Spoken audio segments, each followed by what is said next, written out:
দাদা, মা কাঁদছে কেন? মানে মায়ের কান্নার মতো কি হয়েছে? মা মা কেন কাছে দাদা ভাই? দিব্যি তো ছিল। একটা অচেনা লোককে দেখে মার এরম করে কান্নার কি হয়েছে? আমি তো বলতে পারবো না রে। তোরা যেখানে আমিও সেখানে, কি করে বলি বলতো?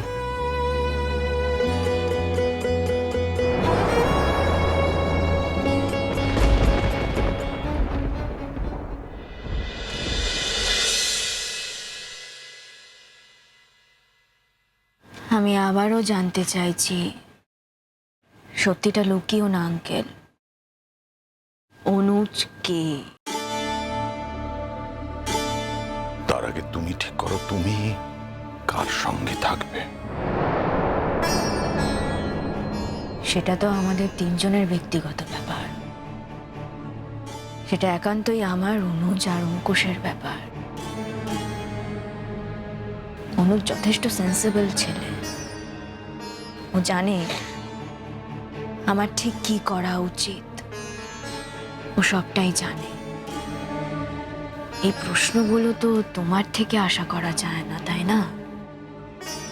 এই অবান্তর প্রশ্নগুলো কেন করছো আমাকে? আমি যে প্রশ্নটা তোমাকে করলাম সেই প্রশ্নের উত্তর দাও, লুকিও না। কেন বারবার যা জানো তা লুকুচ্ছ আমাদের সবার থেকে? তুমি কি আমাকে এই কথাগুলো শোনাবে বলে এই বাড়িতে ডেকে এনেছো? আমি তোমাকে ডেকেছি। আমি কিছুতেই বুঝতে পারছি না একটা কথা। আমি আসার পর থেকে উনি বলছেন, উনি আমাকে জড়ি ধরে কান্নাকাটি করছেন, বলছেন ওনার সমস্ত ইচ্ছে পূরণ হয়ে গেল ওনার। আমি তো কিছু বুঝতে পারছি না, মানে কি তুমি বলো। এই কথার উত্তর উনি দিতে পারবেন। মা,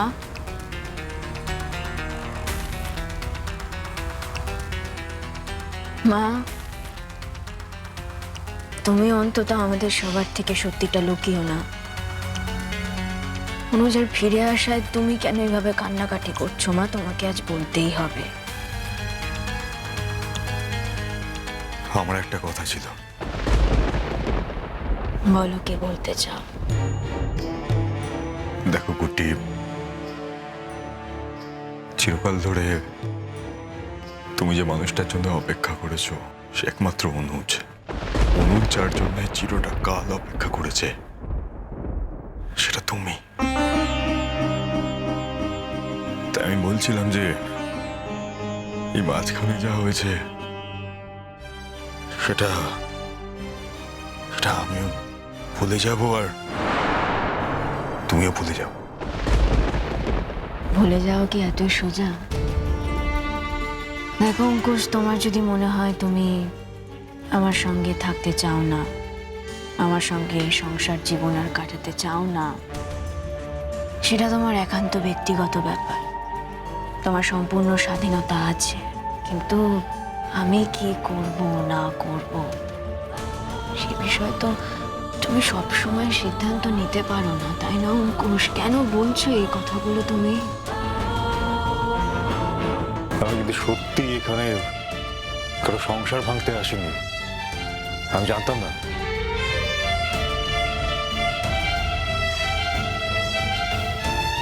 তোমার তো সবটা জানারও কথা নয় অনুজ।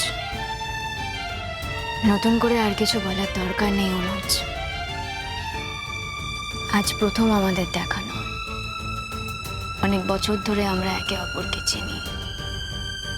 জানো তো অনুজ, তুমি চলে যাওয়ার পর না ভেবেছিলাম জীবনে আর কখনো কিছু শুরুই করতে পারবো না। আমার জীবনটা বুঝি শেষ হয়ে গেছে। নিঃসঙ্গই ছিলাম বহু বছর, একা একাই জীবনটা পার করে দিয়েছি। তারপর হঠাৎ করে একদিন অঙ্কুশ আমার জীবনে এলো।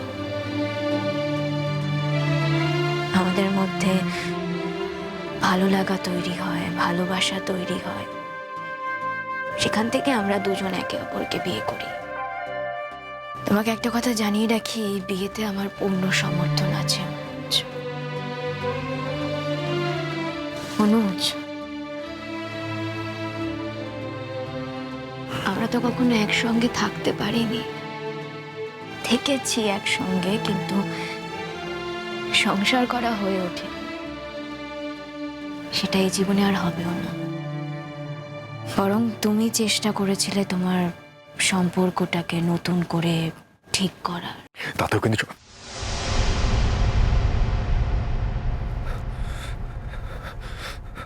কিন্তু সব থেকে বেশি কন্ট্রিবিউশন তোমারই ছিল গুড্ডি। আমি সেসব কথা বলছি না অনুজ, আমি শুধু বলতে চাইছি আমাদের নতুন করে আর কোনো থাকার জায়গা তৈরি হওয়ার নেই।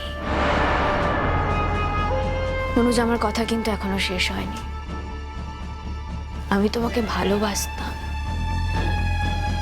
এটা যেমন সত্যি তেমন আজকের দিনে দাঁড়িয়ে এটাও সত্যি, আজ আমি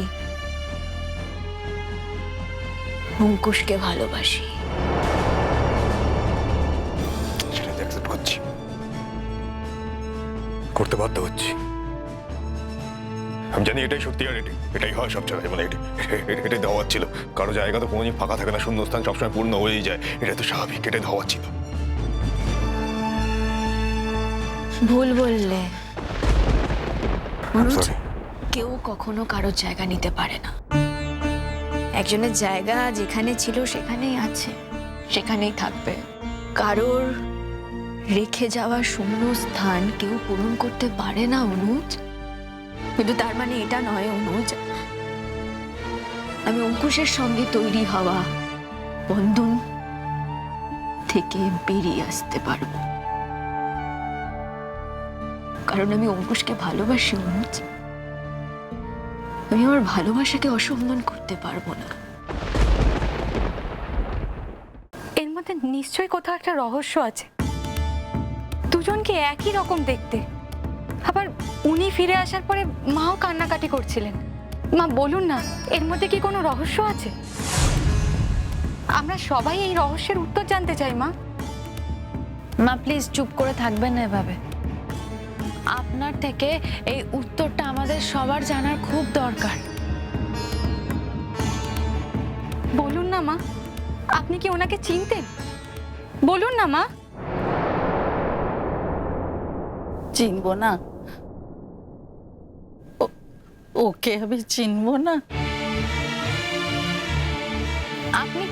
আপনি চিনলেন কি করে? হ্যাঁ, অবশ্য একটা সময় আপনি কলকাতায় থাকতেন ঠিকই, কিন্তু পরবর্তীকালে তো লখনৌতে থাকতেন, তাহলে চিনলেন কি করে ওনাকে? বলছি যে আমার একটু তাড়া আছে, আমি আপনাদের পারিবারিক ব্যক্তিগত ব্যাপারে ঢুকতে চাই না। আমি শুধু আমার ছেলেকে নিয়ে বাড়ি ফিরে যেতে চাই। ছেলে? কার ছেলে? আপনার ছেলে? কি বলতে চাইছেন আপনি? আপনার কি সন্দেহ আছে নাকি? আজ সবার সামনে আমি একটা সত্যি কথা প্রকাশ করতে চাই। অঙ্কুশের সঙ্গে আমার আরেকটি যমজ ছেলেও জন্মেছিল। তার নাম ছিল অনুজ। মানে? হরিদ্বারে গিয়েছিলাম মেলা, সাথে অঙ্কুশ আর অনুজ, দুই ছেলেই ছিল। দুজনের গলাতেই নাম লেখা লকেট ছিল। কিন্তু মেলায় গিয়ে কিভাবে যেন অনুজ হারিয়ে গেল। অনেক চেষ্টা করে ওকে আমি খুঁজে পেলাম না। তারপর কারা পেয়েছিল, কাদের কাছে ও ছিল, আমি কিচ্ছু জানি না। আমি ভেবেছিলাম ওই ছেলে আমার নেই।